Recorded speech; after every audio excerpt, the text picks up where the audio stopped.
Welcome. I've created a series of open channel flow animations that I'd like to share with you. This animation shows the transition between an upstream reach with one slope and a downstream reach of varying slope. The upstream reach is mild.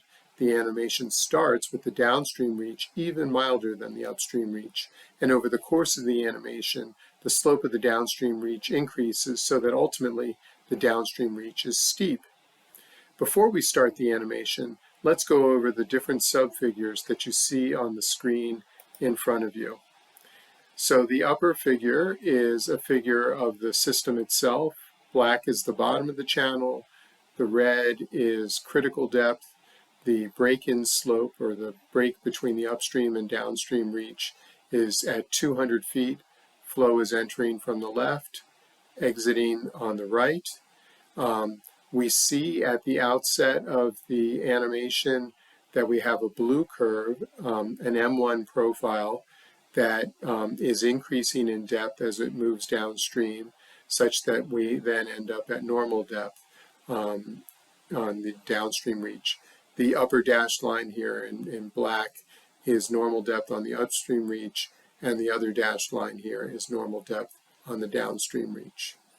In the lower figures, we have an EY, or energy depth relationship, and you can see the normal depth is the blue circle, and the blue line here is the M1 curve, so we're gaining energy on the M1, and then we reach cyan, that's normal depth on the downstream reach. Nothing is plotted yet on the lower left figure, but this figure will show how the lengths of different curves vary over the course of the animation. We're going to have an M1 curve, which is what we have presently. There will be an M2 curve when the slope increases a bit more, and then finally there will be an S2 curve. And we'll look at how the lengths of those curves vary as the downstream slope increases. So let's set this animation in motion. Oh, and I should warn you before I set it in motion, keep your eye on the system, especially at the beginning. The slope increases rather quickly, and there's a transition from an M1 to an M2 really quite quickly. So please pay attention. I'm about to start the animation. So there we go. And I will pause it there. We've already transitioned from one condition to another. So you can see now that the M2 curve, as the downstream slope increased, the M2 curve, I'm sorry, the M1 curve, as the downstream slope increased, started at something greater than 500 feet and has decreased to 0. What's happened in reality is the downstream slope is now equal to, or maybe even slightly steeper than, the upstream reach. And so we now find ourselves in this middle zone. From an EY perspective, we have an M2 curve going on, so it's painted in magenta, and it's moving down to a depth of that's slightly less, so we're losing a little bit of energy subcritically to normal depth on the downstream reach. Let's let the animation proceed further still. Maybe I'll pause it there so things are a bit more clear. So we have an M2 curve upstream and normal depth downstream. So that's shown quite clearly here as normal depth on the upstream reach is the circle. Here's our M2 curve. Here's normal depth on the downstream reach. Everywhere is subcritical, obviously. You can see that the length of the M2 curve is increasing, although the rate at which it's increasing is diminishing as the slope increases.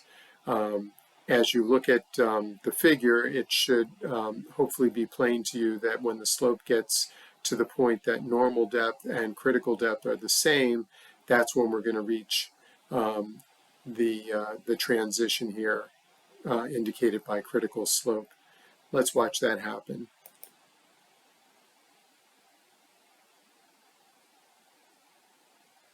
Okay, there we are. That's exactly where we are right now.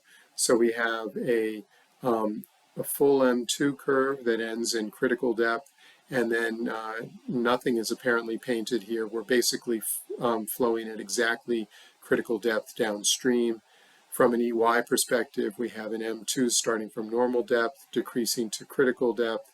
The green here shows that we're transitioned ever so slightly into a steep reach downstream. From a length of curve perspective, the M2 curve has maxed out at something greater, just slightly greater than 300 feet, and now we're going to expect to see an S2 curve whose length is going to grow as the slope gets steeper.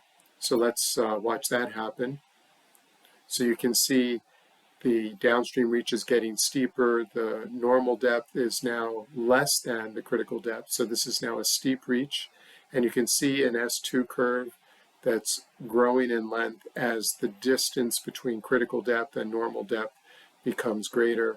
You can see slowly down here from an EY perspective, you can see how the normal depth is decreasing and how we're getting a longer and longer S2 curve.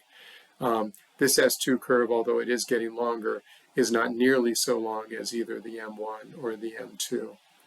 And there we are, the animation has come to an end. So I'd like to thank you for watching, and please let me know if you have any questions in the comment area below. Also, you can click in the link of the animation for a description of what's contained, and also for links to my book and to other animations showing other concepts from my book.